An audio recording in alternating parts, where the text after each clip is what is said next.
Good evening, ladies and gentlemen. Welcome to Calls.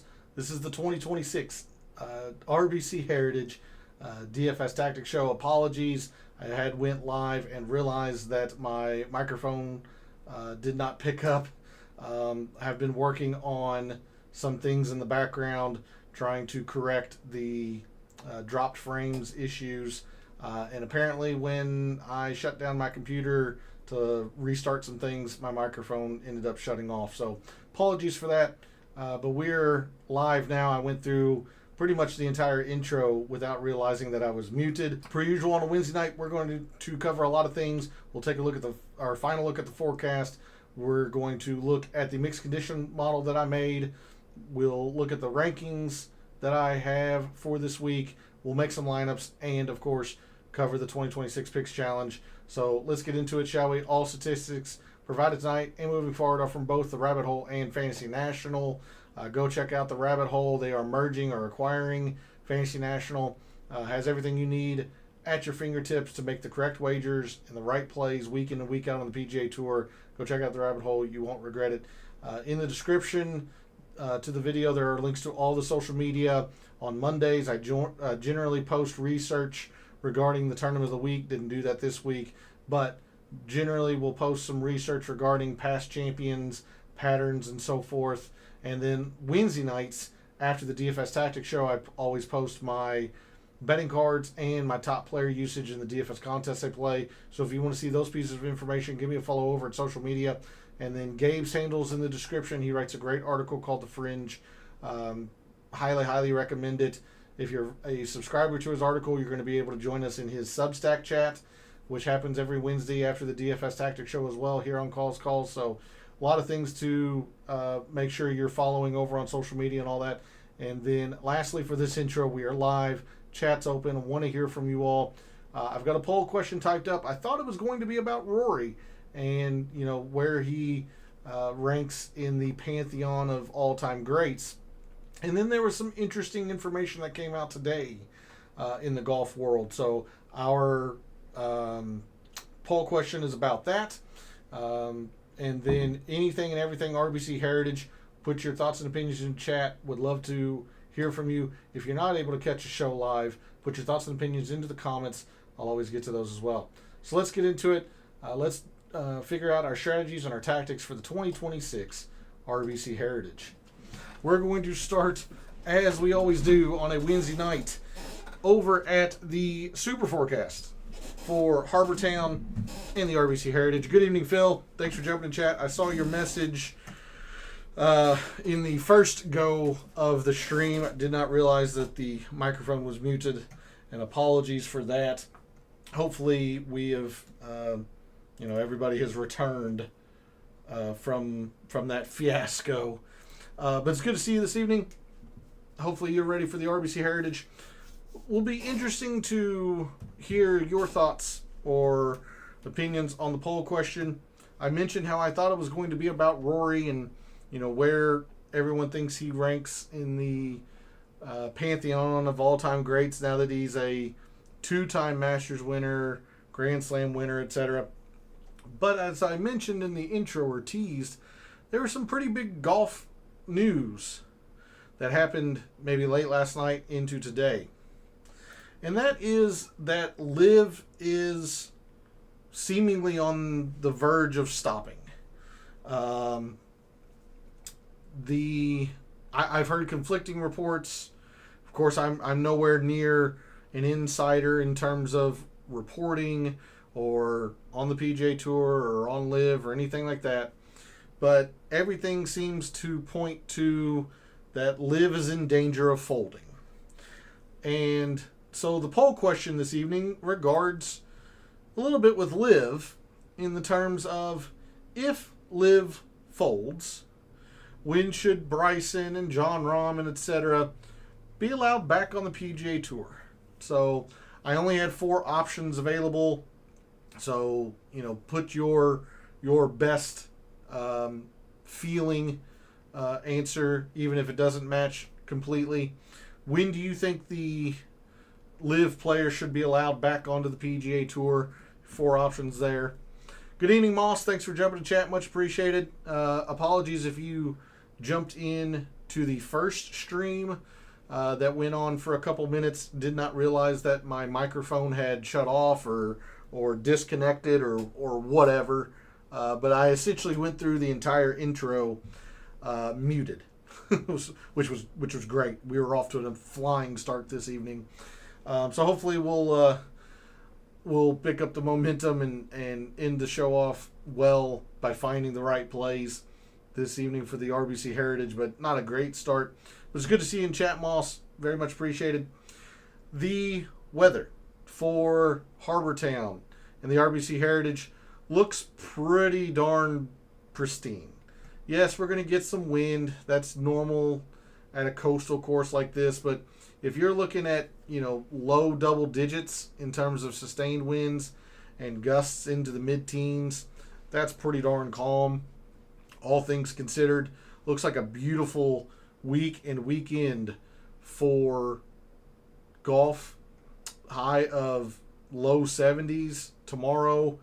Looks like it will warm up over the weekend. Looks like a high of maybe 80 on Friday, but very little wind, especially Friday.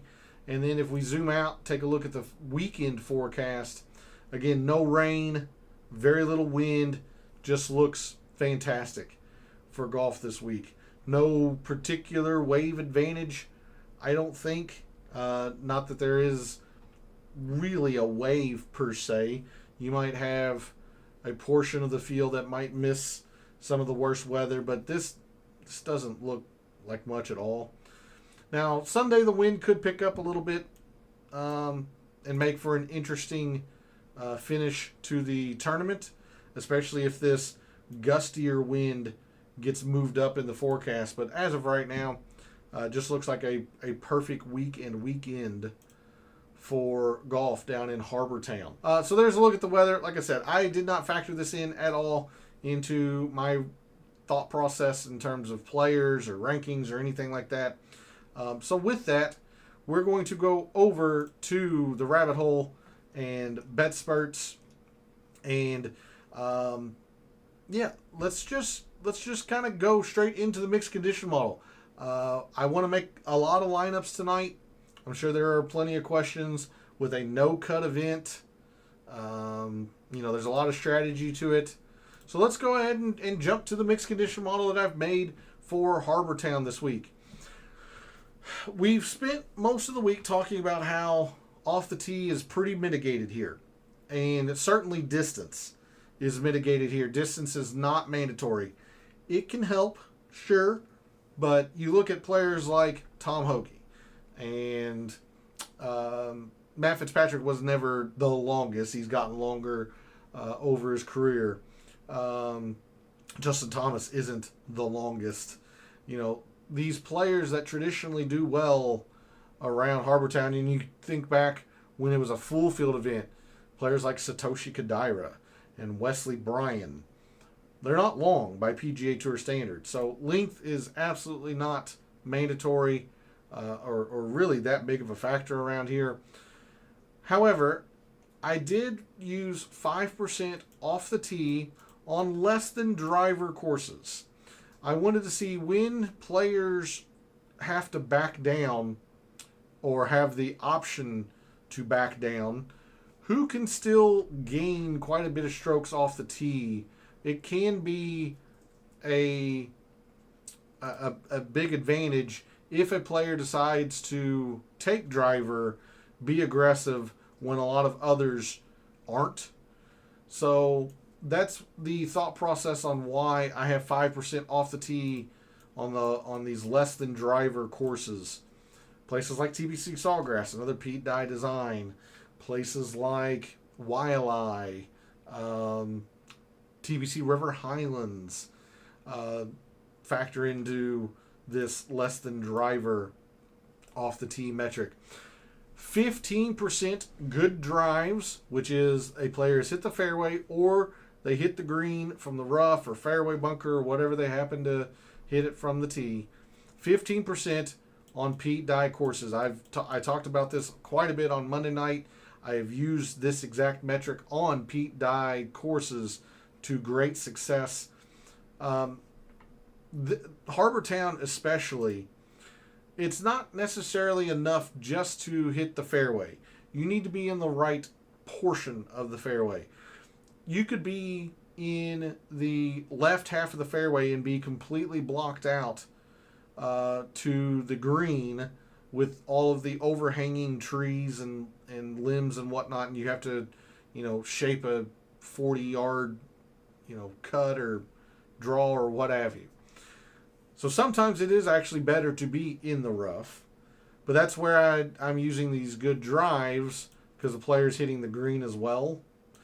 So that is what I'm using for a lot of my off the tee this week, is this good drives gained, which is also incorporating some greens in regulation. 15% on Pete Dye courses. Pete Dye is notorious for just playing with players' eyesights and tricks in their mind, forcing players to play towards trouble off the tee, but if they are successful, hit a good shot, then they are rewarded with an easier shot into the green.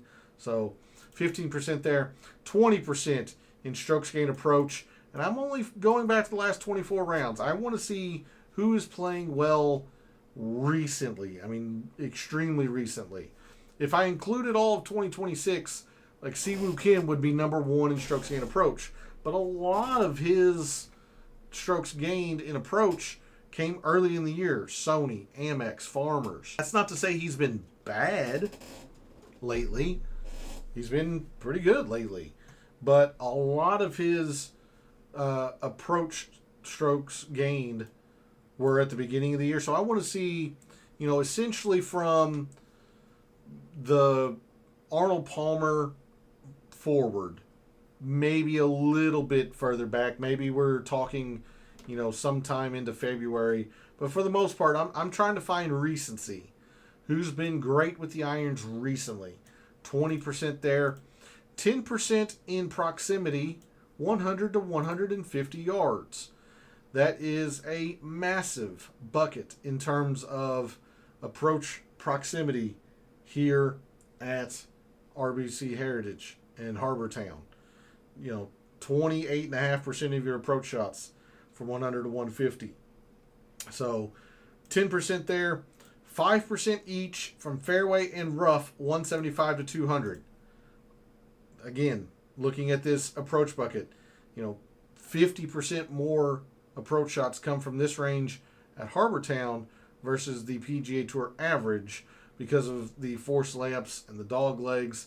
Players are playing to spots as opposed to trying to overpower the golf course. And I'm using fairway and rough. Simply put, the rabbit hole does not have overall 175 to 200. It has overall 150 to 200.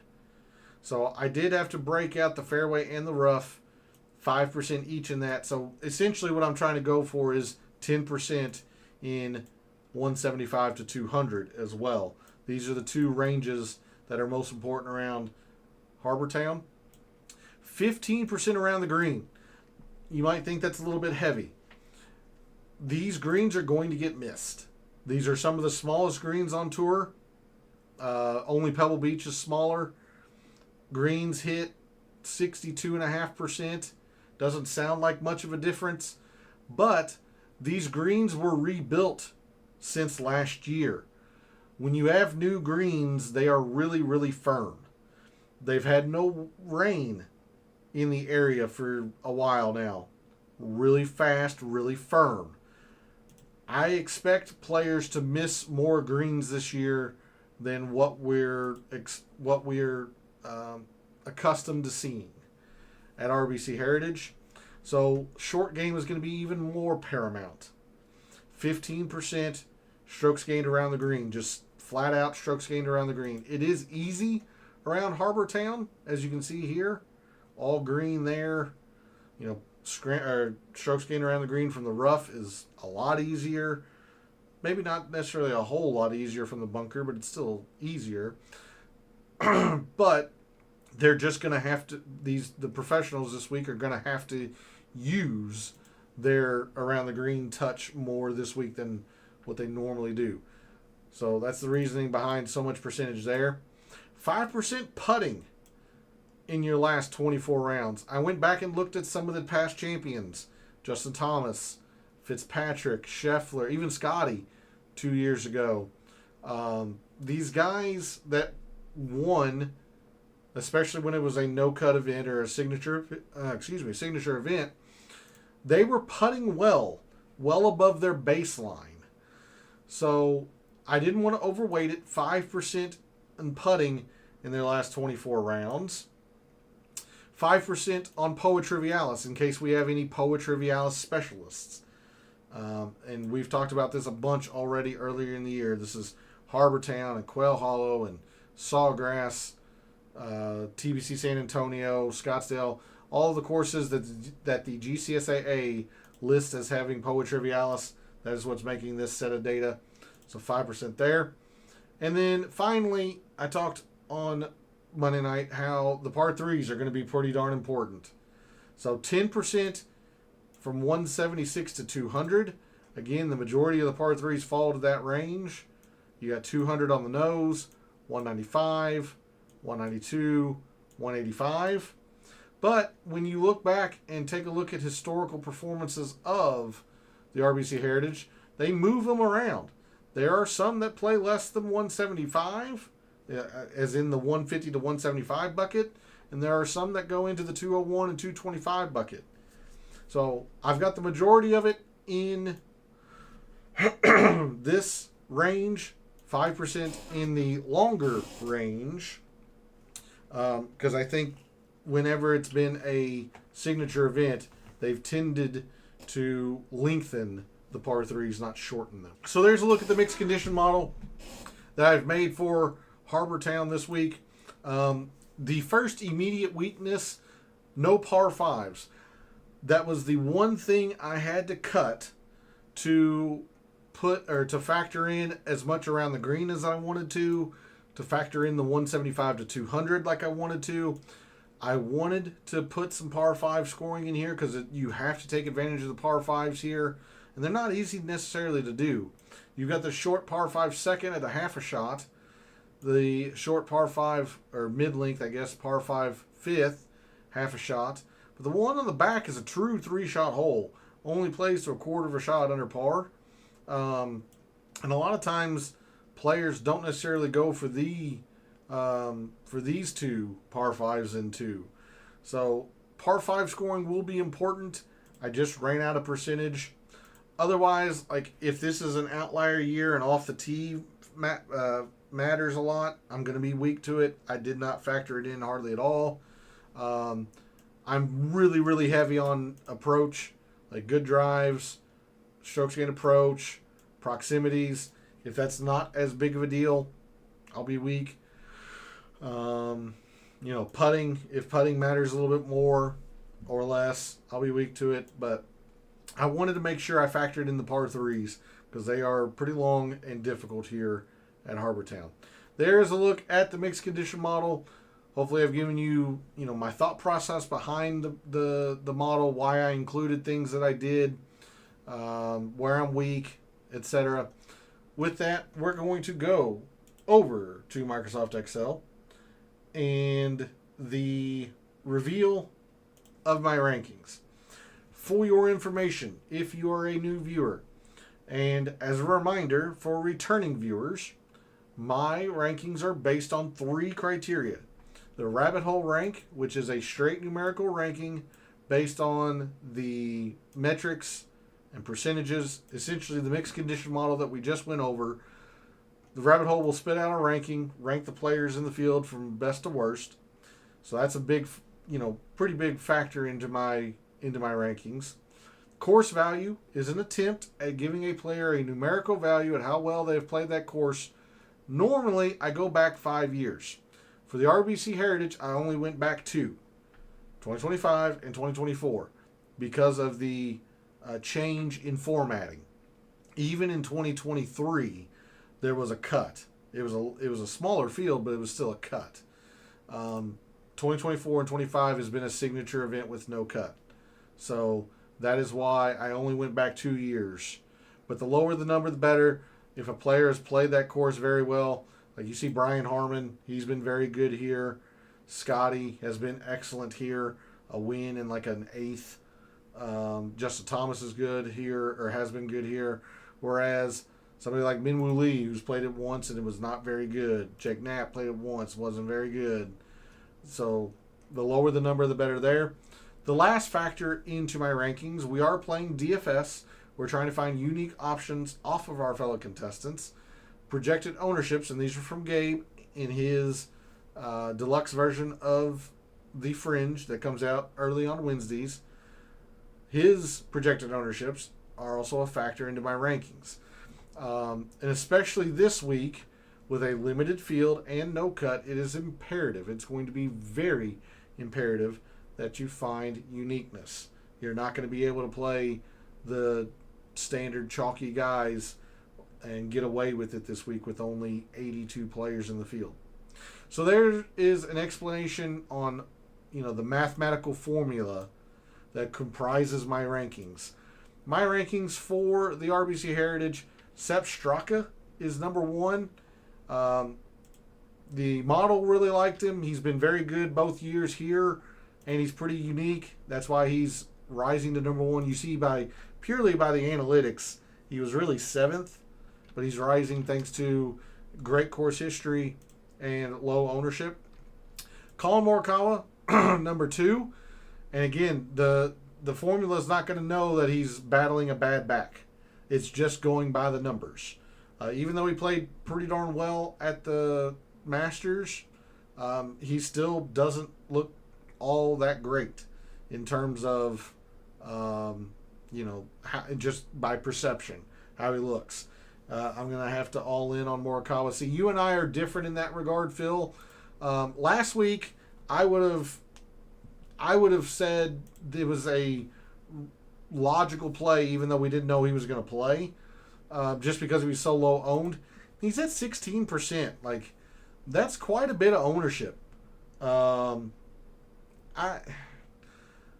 still, if he plays well, okay, great, but I'm still not confident that he is going to play all 4 rounds. And this ownership is just too high for me with that amount of risk. So, if you're willing to take that risk, that's your prerogative.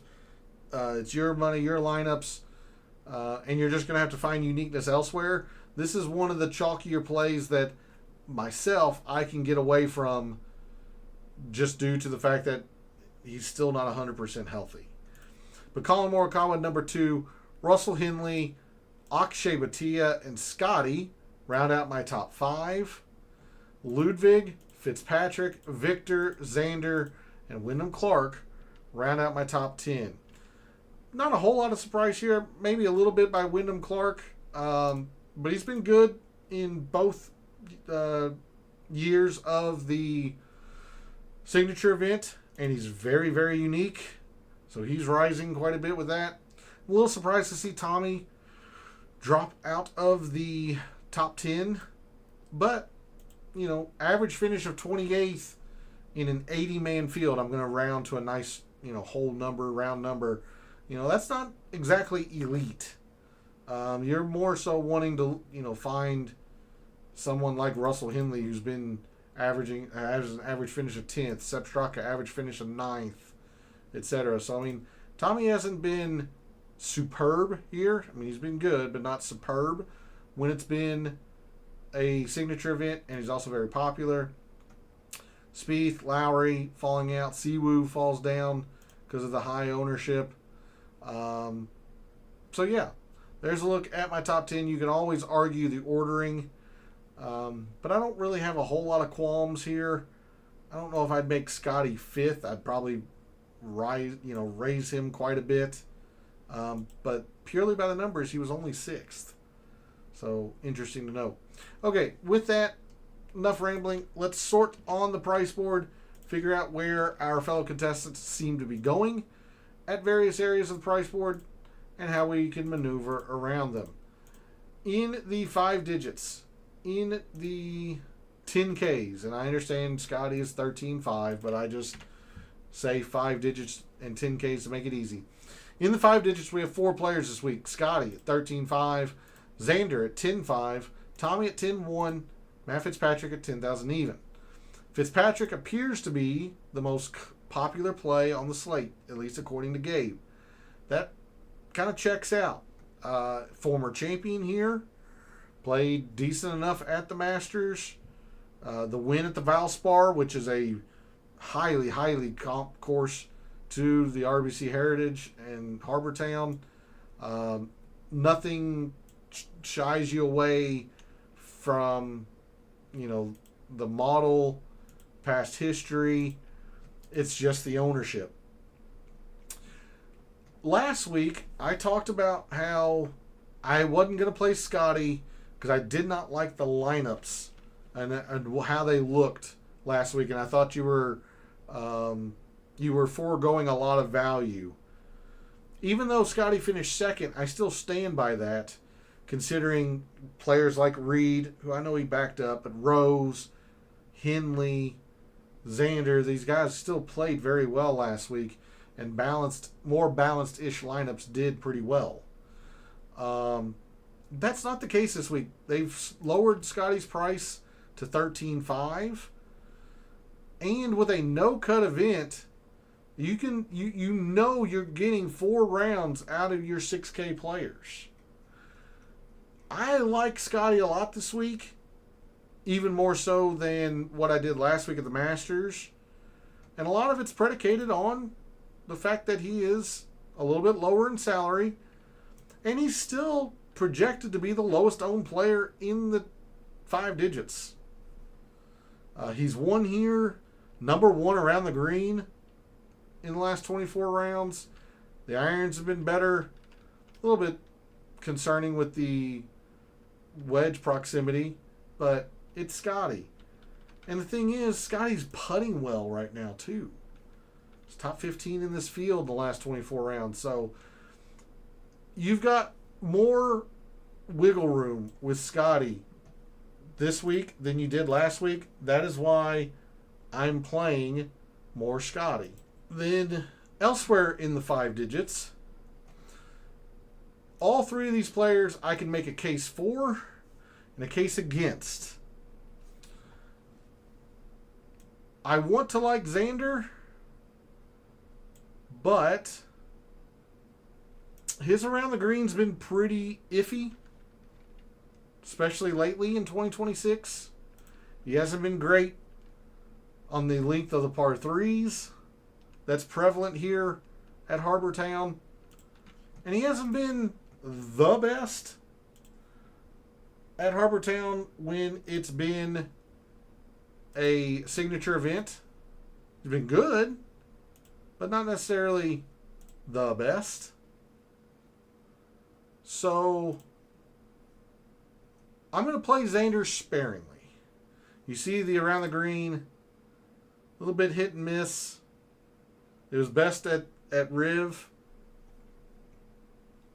The putter has been a little hit and miss as well. So yeah, I'm going to play Xander sparingly. I was really, really high on him last week. I picked him to win the Masters. And he played well, finished top 10, but he never really was in contention. He never really was a threat to win. So I'm going to back off Xander a little bit this week and we'll go more so Scotty. I'm going to full fade Tommy. I don't like doing that, but in a limited field, no cut event like this, you've got to plant your flag somewhere. You can't play everybody. So I'm just going to full fade Tommy. Mostly because he's been fairly mediocre here. It could come back to bite me, but I'm pretty confident that Fitz will play well. I like Xander's form better than Tommy's, at least recently, other than maybe the around the green. So give me Xander over Tommy, and then I'll play Fitz. I don't like the ownership, but I'll play Fitz. I'm telling you, I'm going to have probably 70 to 80% Scotty this week. I really like the way Scotty lineups line up. Moving into the 9Ks, let's talk about Cam Young. Cam Young played very well at the Masters, couldn't quite close it out, and he's been okay at Harbor Town, but not recently. He made his debut. It was a full field event. Finished third. Still lost strokes putting that week. Gained a lot of it off the tee. He's progressively just gotten worse here. Just not been great. T62, T54 in the 2 years that it was a signature event. Now, he's a lot better player right now, sure. But I don't know. I'm gonna fade Cameron Young this week. Don't like it, but you can't play everybody. So I'm gonna be off of Cameron Young. Hopefully his performance at Pete Dye courses comes through, which it hasn't been great other than the Players this year. And he can hit. If he's not on with the driver, he can be pretty wayward, and that's going to get you in a lot of trouble here at Harbor Town, just like it could at the at the Players. But he was on at the Players, so again, it's a big risk. That's the way I'm looking at Cameron Young this week. Henley, second most popular player on the slate, maybe third behind Xander. It's fine. Like, I'm going to play Russell Henley sparingly just because of how popular he is, but it makes a lot of sense.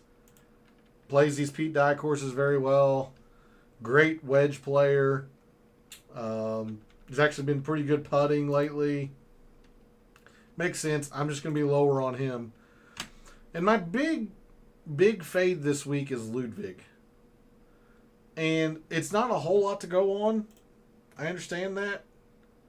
But fading Ludwig is coming on basically his lack of performance on these greens.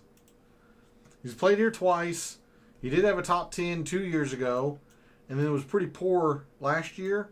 But he's never gained on these greens. Last year was just bad all the way around. He's been great lately, obviously. The Masters, he was really good. Irons were great. Was good off the tee. Other than the Masters, he's been pretty darn solid everywhere. Again, you got to find some uniqueness.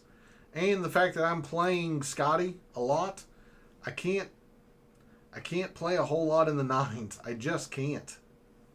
Because I'm playing a whole lot of Scotty. So I'm just not playing Ludwig either. In the 9Ks, I am playing Patrick Cantlay. He is one of the more popular players, not as popular as Henley. I'm playing Cantlay simply because this dude loves Harbor Town. It's like 6 top 10s in his career here. The game seems to be rounding into form. If I'm making non-Scotty lineups, Patrick Cantlay's a big part of it. And I'm going to tell you right now, I am making a few Scotty Patrick Cantlay lineups. Like I'm just confident that Patrick Cantlay's going to play well. Take a long look at Sam Burns as the pivot in the 9Ks as well. All right, moving down into the 8s. Siwoo, Jordan Spieth, popular, fine. Don't hate it. I'll play him a little bit, but this is a lot of ownership. I don't want any part of Bobby Mack. The irons were really, really bad. And I heard a snippet that he might be dealing with a neck injury or neck discomfort. I don't know. Almost last in terms of irons. is dead last with proximity 175 to 200, at least from the fairway. Now, he's been putting well, but doesn't matter if you can't get to the green. So just no thanks on Bobby Mack. And even though Hovland rated up pretty well, no, I'm not going to play Hovland either. The around the green's been better, but still have some concerns if he's going to have to rely on it. That could come back and bite me, but he hadn't been great here either. I do worry about the around the green with him, and he's been, when you take out the driver, he hadn't been great. He hadn't been putting well lately, so no thanks on Hovland. McNeely, very, very popular for good reason. He's been very good here. I'm going to have just a little bit of McNeely just because of how good he's been, but this is a lot of ownership. Justin Thomas, defending champion, could be interesting. Again, just because I'm playing a whole lot of Scotty, I'm not up in the eights a whole lot.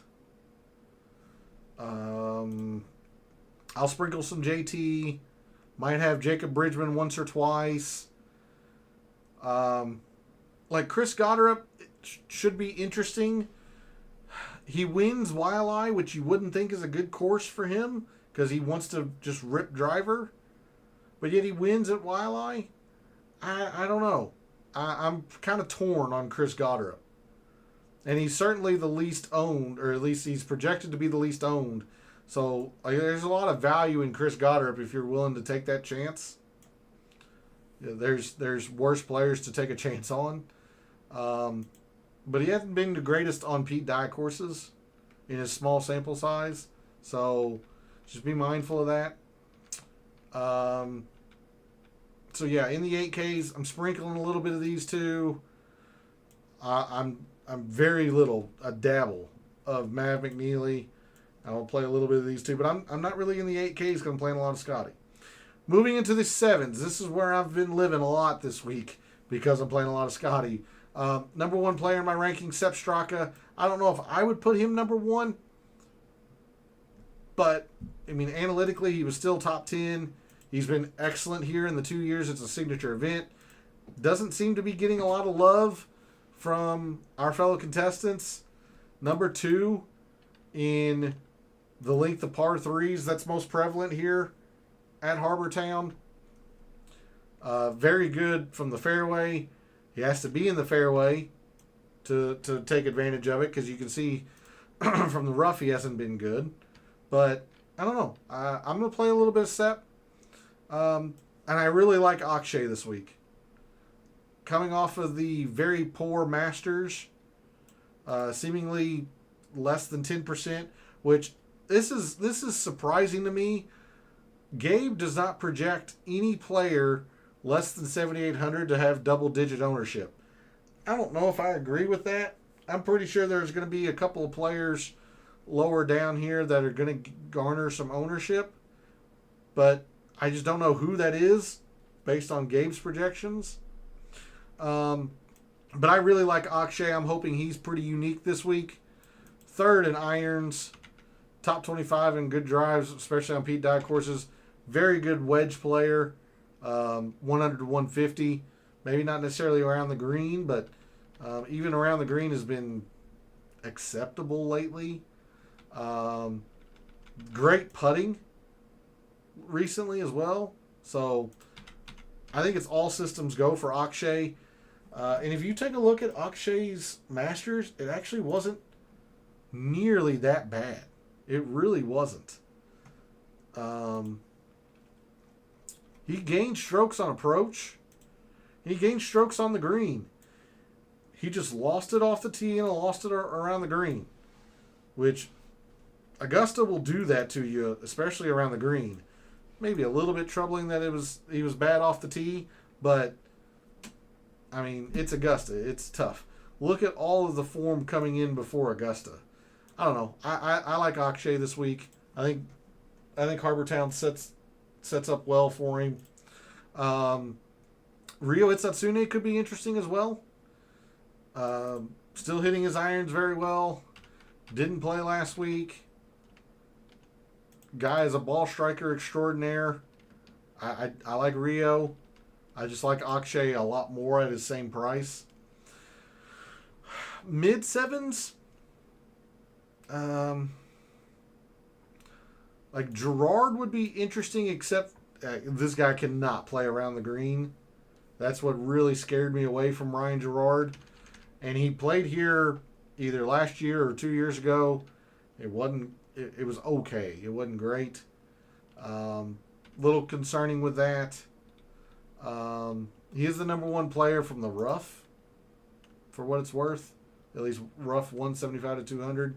I don't know. He was one of my last cuts in my player pool this week. Like I said, I've been going to Akshay, Sepp, Rio Itsatsune, and a lot in the low sevens.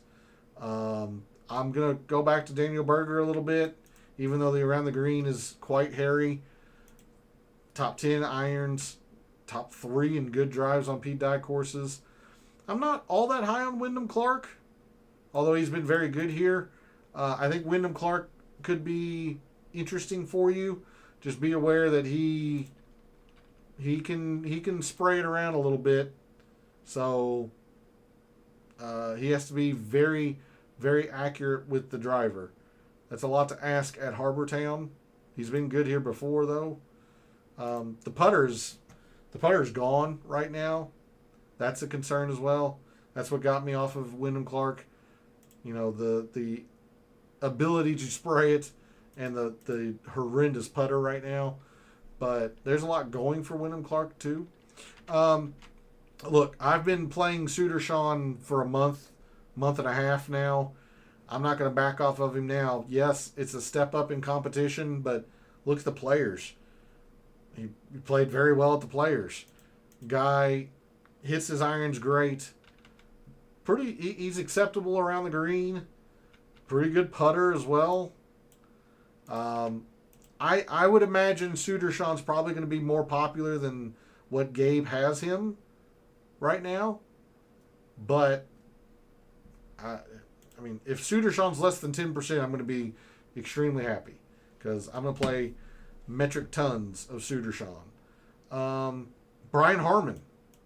You know, Brian Harmon, the Augusta is about the worst course for Brian Harmon. Just that big ballpark that Augusta is. And Brian Harmon still made the cut. You know, he's never going to be great off the tee, but fortunately, Harbor Town doesn't demand that. Good around the green. Finally gained strokes putting after losing in, you know, a bajillion straight. And the key, this guy loves Harbor Town. Top 5 last year. Top 15 the year before that. Top 10 the first year. It was what they call it, a premier event.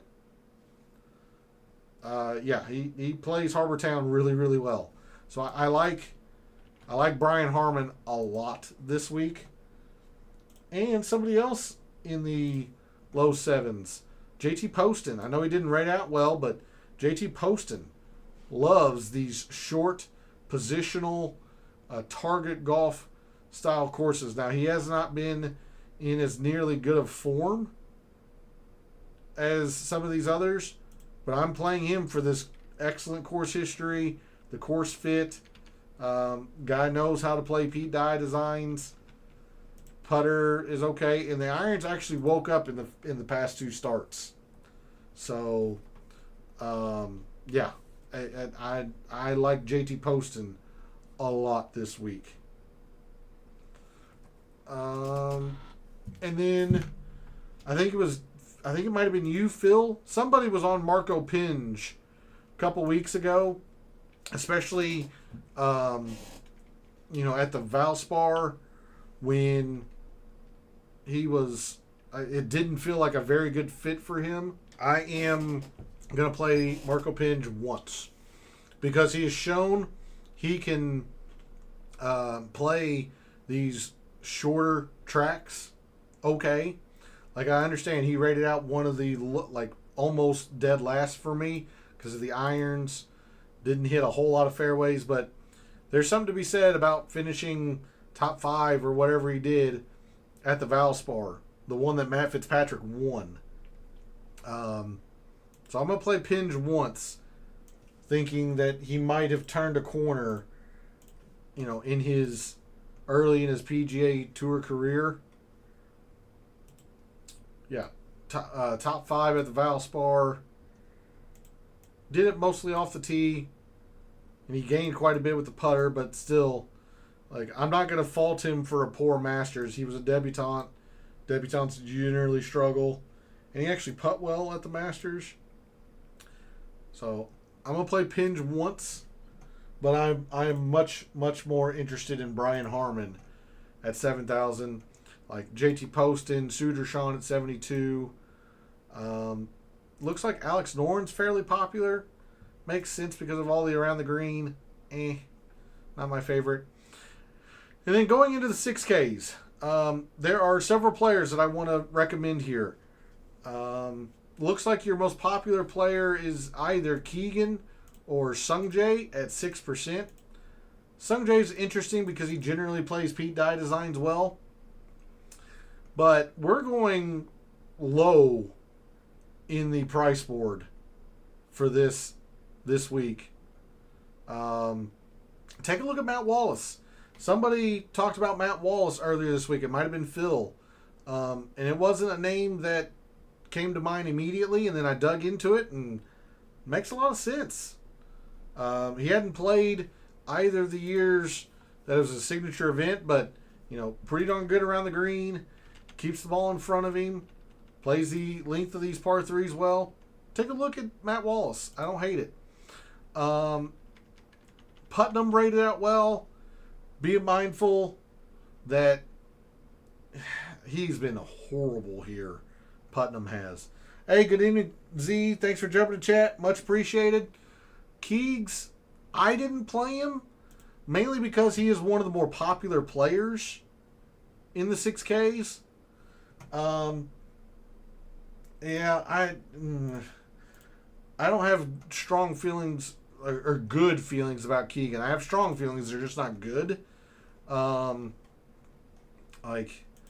irons, which are usually his bread and butter, are kind of off right now. Z. You're not going to be able to get away with poor iron play at a Pete Dye design. He made the cut at the Players, and it was all predicated on the putter. And then, in the 2 years that it's been a signature event, top 20 last year, but he's lost 10 strokes basically on these greens. Not really a whole lot of success here. I couldn't get there, Z, on Keegan. Especially since, at least per Gabe, seems like he's one of the more popular 6K plays. Tony Finau rated out extremely well for me as well. Don't get crazy on this around the green. All of this around the green is that miracle performance he had, at Houston or wherever it was. Hey, good evening, Josh. Thanks for jumping in chat. Very much appreciated. Hopefully you're ready for the RBC Heritage. Gonna make some lineups here fairly soon. Finau, all of his around the green is in one tournament. I wouldn't get carried away with that. No thanks. In the 6Ks, we're going low. Austin Smotherman, remember when he was still hitting his irons very good? He's only a couple of tournaments removed from that. Top 5 in this field, still in irons. Been pretty good on these par 3s. The putter is a concern, but he's guaranteed 4 rounds because it's a no-cut event. Yeah, I kind of like Austin Smotherman and let his irons give him a lot of chances, and hopefully he makes a putt. So take a long look at Austin Smotherman. A lot of people have talked about Tom Hoagie this week. I will play him sparingly. He is good at this course for what it's worth. But the around the green is bad. He's not in great form right now, so this is, a little sparing, a little dabble, if you will. But at literal $6,000, at the bargain basement price of $6,000, I want to direct your attention to David Lipsky. Irons haven't been great, but he's a pretty darn good ball striker. He's really in form around the green.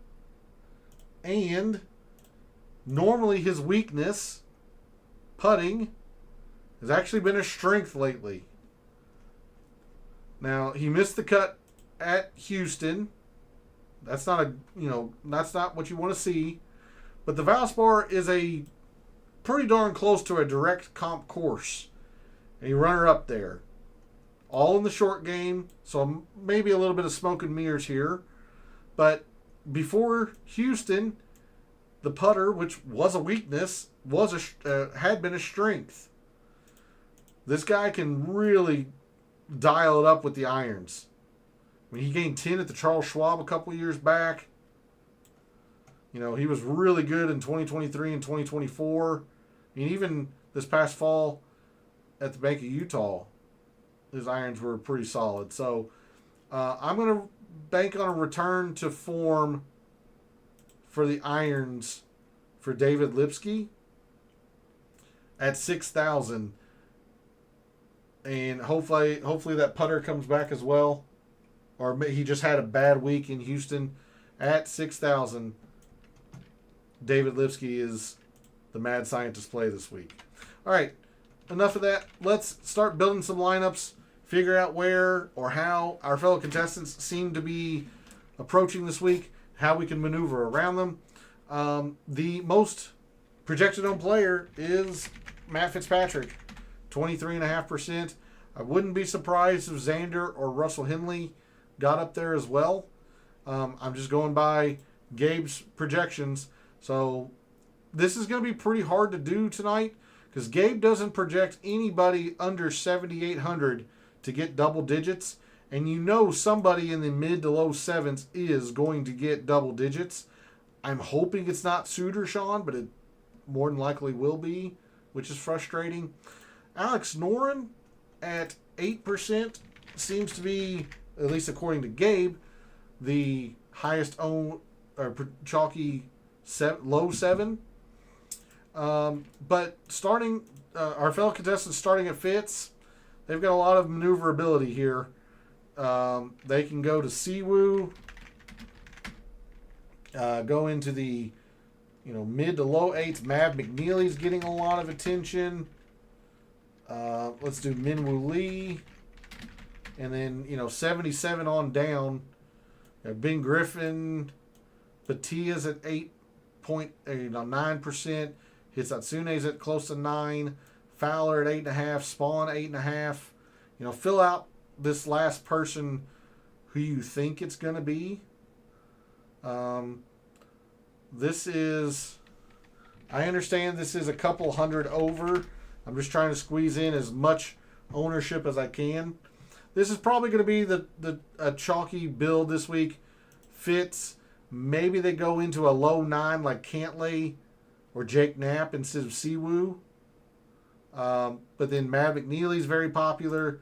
Minwoo and English in the upper 7s. Noren seems to be the low 7 chalky play, at least according to Gabe. So how are we going to maneuver around this? Well, I told you I'm building mostly Scotty lineups, so in the interest of showing you the non-Scotty lineup first, I don't think I like balanced lineups as much, so you're going to have to get pretty quirky and pretty unique trying to build around Matt Fitzpatrick or Xander. Again, I'm not playing Cameron Young. I'm going to play very little of Russell Henley because he's so popular. So what you could do, you could get maybe a little bit greedy up here. Go maybe Xander and Fitz. and again, I prefer this just because there's a lot in the mid to low sevens that I like. If you don't, maybe you want to be targeting more of the upper sevens, then maybe you have to do Xander or Fitz, and then do like a Morikawa or a Sam Burns. Sam Burns would be great as seemingly the pivot play this week. But if I'm not building Scotty lineups, I've been trying to do like Xander, Fitz, and Cantley. I don't think we can do all three of them. I think that's going to be a little too much. Although if you're willing to do it, I think this is going to be a very unique shell of a lineup. And again, I've given you a few players in the 6Ks that I kind of like. Again, David Lipsky being at 6,000, but you don't even have to go all the way down there. Tom Hoagie at 62. Matt Wallace is kind of interesting at 65 or 66. Let's see. Who are a couple of the others down here? Smotherman is very interesting. Jordan L. Smith, also kind of interesting. Look how good his irons have been the last 24 rounds. Let's do Matt Wallace. I think Matt Wallace could be kind of interesting. And then, for me, this is Suter Sean at 72. You can leave some money on the table. Go like Marco Pinge or Brian Harman. I know Harman's not a sexy name, but, less than 10% owned on a Brian Harman who's been elite here. What, 4th and a 11th or something? I mean, he's just been excellent here. I've been trying to get as greedy up top as I can because I'm not afraid to go double sixes. But if you're more averse to going double sixes, then I would do something like Smotherman. Find you a low 7 that you kind of like. Again, I'm gonna talk about JT Poston or Shooter Sean, Brian Harman, maybe a Daniel Berger, and then you have 8,000 per. You could go mid 8, mid 7. You could go a couple of high 7s. Nothing wrong with the defending champion either, Justin Thomas. You go like low 8, high 7, Justin Thomas and Akshay, or Ryo Itsatsune. So these are the kind of non-Scotty lineups I've been building. I've been trying to do as much Cantley as possible just because Cantley loves this place. I won't put Cantley in 100% of my non-Scotty lineups, but it's close. But I'm telling you, I'm doing a whole lot of Scotty. Like 70 to 90% of my lineups are going to be Scotty this week. And there's been a couple of different ways you can go about this too. Because of his drop in price, you don't actually have to go into the 6s. I can fill out a lineup that I would be very, very comfortable putting into, contests without going into the 6s. Akshay here, then 74. Ryan Gerard was one of my last cuts in my player pool. Like maybe it's Wyndham Clark, maybe it's Daniel Berger. I don't hate that Z either. Z mentions he has a lineup of Scotty, X, and then 4 6s. That should be pretty unique, and that's what you have to have this week.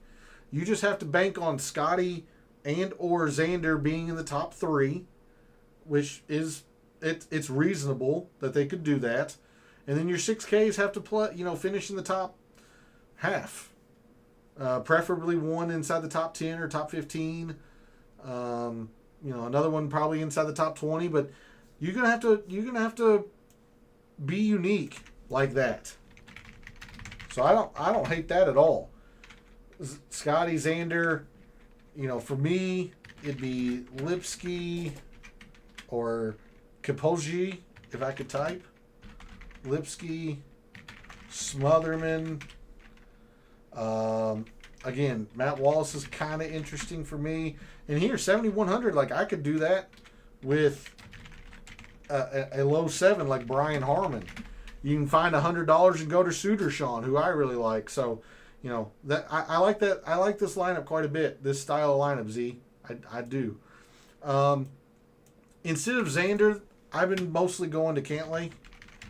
If I'm doing the greedy lineup, Scotty, Cantlay, Lipsky, like Tom Hoagie.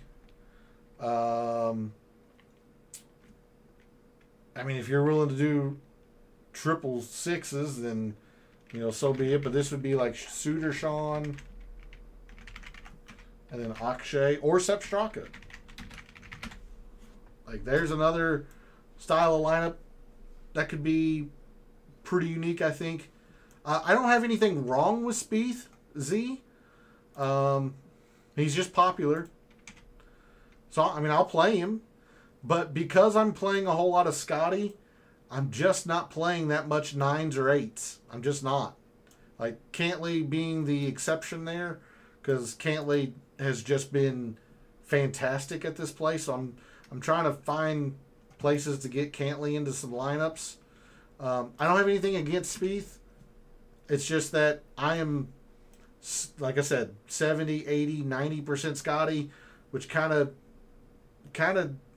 eliminates a lot of the 9s and 8s for me. Because I've been doing more like, if it's not Scotty and Cantlay, I've been doing like Scotty and then just like loading up on the 7s. Sepp, Akshay, Suitor Sean, Yella Maraju, Poston or Harmon.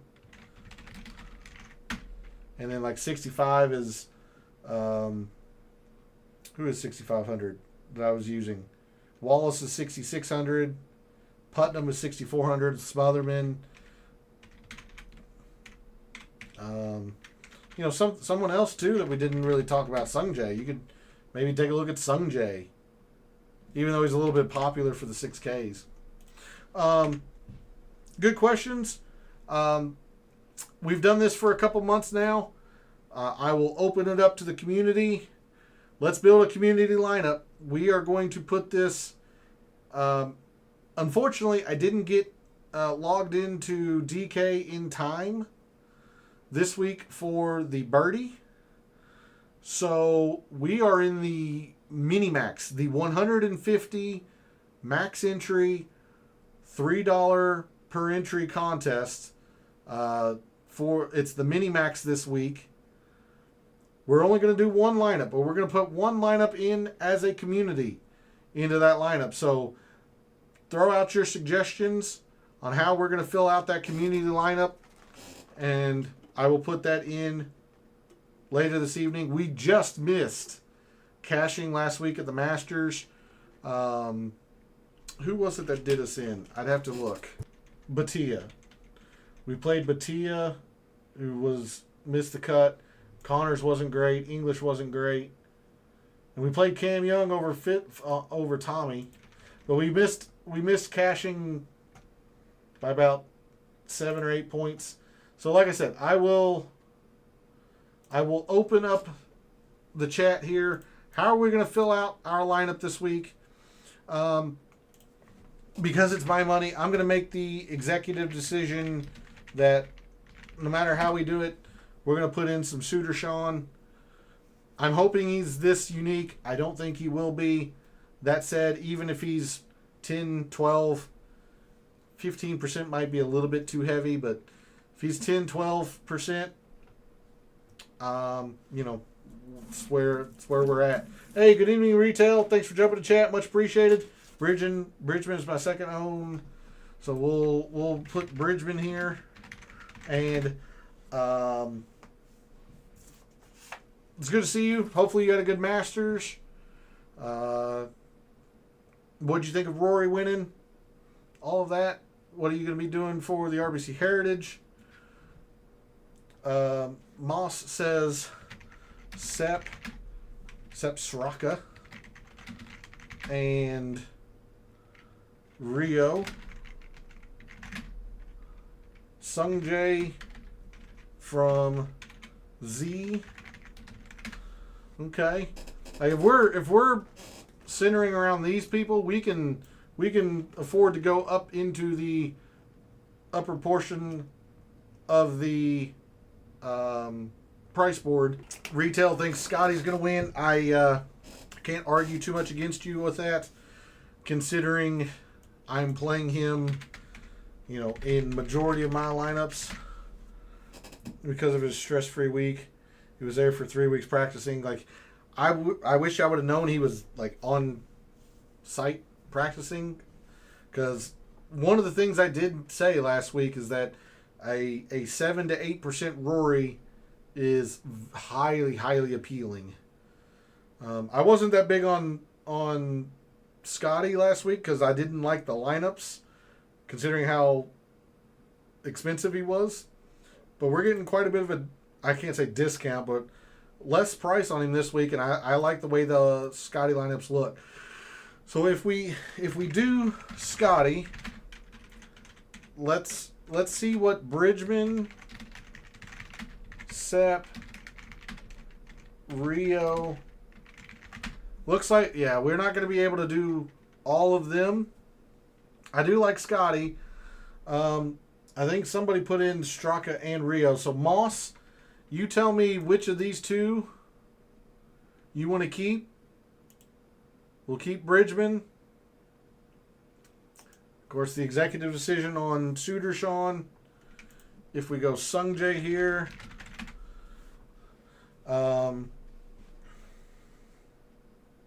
Moss says to take out Rio. If we take out Bridgman and leave Rio, that still only leaves us 7,000. But there's a couple of players at 7,000 that I kind of like. Brian Harman, Marco Pinge, or we can drop a little bit further into the sixes if we want. We have 7,000, so we've got Harman, Connors, Pinge, or anyone in the sixes. How are we going to finalize this? Or if we take out Rio to go Bridgman, that leaves us 65. We'd have to drop down even further. I kind of like Rio. So let's do Sepp, Rio, Sudarshan. I'll leave it open for maybe 15, 30 seconds or so. While people are getting that in. Poll question. Moss says Ricky Castillo. Interesting. I like Homa in that range. As weird as it sounds, Homa could be interesting as well.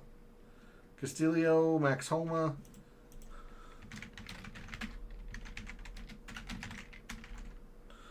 Poll question seems to be an even split among the community. The only answer that's not getting any votes, which hopefully that wouldn't get many, is never. But seems like the community is fairly split on when Bryson and Rahm and all of them should be able to come back, whether that's immediately or next year or sometime in between. Interesting. Let me think about this on the Homa versus Castillo, because I'll have to put that in later this evening, and I do want to wrap up the show. So I'm actually gonna end the poll. Play through the Corn Ferry Tour and earn your card back. That is a very common sentiment that I've heard. So there's some validity to that, I would think. What I would think, I don't know. I don't know if I have any, and I hate to have the cop-out answer, I really do.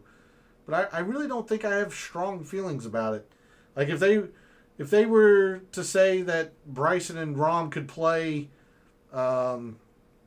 next week at the Zurich, I think it would be a little bit crappy, but I would understand it. Hey, good evening, Gabe. No birdie this week. Well, I feel a little bit better than that I wasn't able to get in it, because I didn't reserve my lineups until earlier today, and I thought I had just missed it. So, Gabe, are you playing the Minimax then, or did you find a substitute? Because I know you're the one that really, really likes to play the birdie. But that is a good segue. Reminder that Gabe and I will be in his Substack chat after the show this evening. So if you aren't subscribed to Gabe's article, that is his handle that he is talking in chat there. That is his handle. Make sure you go follow him. Go check out the Fringe. That's right, Moss. Everyone go check out the Fringe. It's a great article. It's a great way to start your week of preparation. And with Gabe being here, good segue, we're going to talk about the 2026 Picks Challenge. And Gabe still has a very commanding 8-point lead. I did cut into it a little bit after the Masters. I had a pretty solid Masters week. So did Gabe, to be fair. So cut into that lead a little bit. Our picks for this week, I'm going to choose Matt Fitzpatrick. I was very, very, very, very close to picking Scotty. I just felt like I didn't want to go that route. But I love Scotty this week. I'm playing him a lot. So I took Matt Fitzpatrick, former winner here, in great form. So Gabe's going to take Scotty. Very reasonable. Played very well at the Masters. It seems like he's coming out of the funk that he seems to be in. Went with single entries and the 5 max. How do you like those 5 max contests? I used to play in those 3 max entries, and I really like those, and they didn't do those this year. Or at least I haven't seen them yet this year. How do you like the 5 max? Favorite play? I'm going to go back to Suitor Sean. I've ridden and died with Suitor Sean for the past month and a half. Most of the time it's been a ride. It's been good. I'm not going to jump off the horse yet. I still think Suitor Sean's going to be well suited to play well this week. Gabe's going to favorite play Sepp Straka. Interesting. He's been very good here. I mean, he rated number 1 in my rankings, so I mean, I should like him. I don't know. He really burned me at, what was that? Was that Houston? No, it wasn't Houston. Was it Valspar? He burned me somewhere, so I don't know. Maybe a little bit of personal bias against Sepp at the moment. I'm going to fade there's several players that I'm fading because I'm playing a lot of Scotty. Like, I'm not playing any Tommy Fleetwood. I'm not playing any Cameron Young. But I'm gonna list Ludwig as my fade. I just can't play a lot of the players in the 8s and the 9s. So my fade is Ludwig. Gabe's gonna go right back to Cameron Young as his fade. Didn't work out last week at the Masters. But Cameron Young, other than the one performance that was tied for 3rd, he's been pretty bad around here. So it makes a lot of sense. Mad Scientist play. I'm going, bargain shopping. Literal minimum 6,000. I'm gonna do David Lipsky, and then Gabe's gonna go Ricky Castillo. So you know what? Just very quickly, Gabe, since you jumped into chat there, I think that's gonna be the tiebreaker. We'll go Ricky Castillo as this last member of the community team there. So that's gonna be our team in the $3 mini max. And like I said, Gabe's going to Mad Scientist play Ricky Castillo. FOMO, fear of missing out, guy that, for whatever reason, we're not going to be able to get off of him this week. I'm going to believe in JT Poston's immaculate performance, historical success here at Harbor Town. I'm going to play quite a bit of JT Poston. Gabe's going to play Sahith Theegala. Interesting. I'm going to play him a little bit, but probably not as much as Gabe is. And then bounce back, player that was disappointing at the Masters and we think is going to, perform pretty darn well here at at Harbor Town. I really wanted to make it Akshay Bhatia. Went back and forth, and I decided to go with Siwoo. Siwoo just loves Pete Dye designs. So I think this is a really, really good spot for Siwoo Kim. And then Gabe is going to bounce back Daniel Berger. Thinks Berger is going to play well this week. Let me get caught up here real quick. Problem is if a Corn Ferry Tour guy beats Rom, then it opens a can of worms. Yeah, it does. Retail is going to be full playing the Minimax. That's interesting. I'm going to be in, we'll be in there as the community, but it's only going to be one lineup. You think Higo's the sneaky pick? Well, what I will tell you is Higo was not DFL, but D next FL. He has not been playing well this week. So that, oh, and before I forget, let me show you my core very, very quickly. Obviously, this isn't all going to fit into one team, but I have been trying to get, Sep's probably in this as well. A little bit less. I've been going more Batia than Sepp Straka, but I've been going both. Sudarshan is absolutely a big part of my core. JT Poston's a big part of my core. Brian Harmon is a big part of my core. And the two 6Ks. I've been playing a lot of Smotherman and Lipsky because I'm playing so much Scotty. So this is my core for the week. I'll probably highlight Sepp in a little bit of a shade of orange. He's a little bit less than these others. But that's my core for the week. Be on the lookout for this lineup in the Minimax this week. I'm going to end the poll. And I've got quite a few people to thank. Again, apologies for the issues earlier in the show. I was, making some changes and updating some stuff behind the scenes and didn't realize that my microphone had disconnected and muted and all that stuff. So apologies for the beginning of the show. But thanks to Phil, Moss, Z, Josh, Retail, and Gabe for jumping into chat. Very, very much appreciated. Thanks to everyone else out there who tunes in, watches, listens, supports the channel by liking the videos, commenting, subscribing. Always appreciate it. Love what I do. Taking a very in-depth look at golf statistics, giving you a statistician and data analyst view of what he sees. Trying to help us all win a little bit of money in the process. The Masters was pretty darn good. Pretty darn solid for yours truly. We're going to try and keep the momentum this week at the RBC Heritage. Reminder, I'm going to be over in Gabe's Substack chat momentarily as soon as I shut down the stream. Probably get some more to drink. So if you're not subscribed to Gabe's article, you're missing out on even more RBC Heritage talk for lineups and such tomorrow. So make sure you're subscribed to that article. Follow him over on social media as well. Thanks again for all the support. Very much appreciated. And I am taking next week off with the Zurich. I never do anything for the Zurich. Not my favorite event.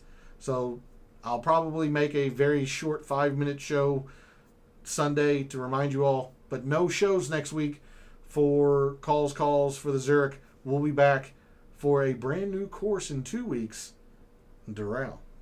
Thanks again for all the support. For all of the wagers you've made this week for the RBC Heritage. For all of the DFS contests you play this week for the RBC Heritage.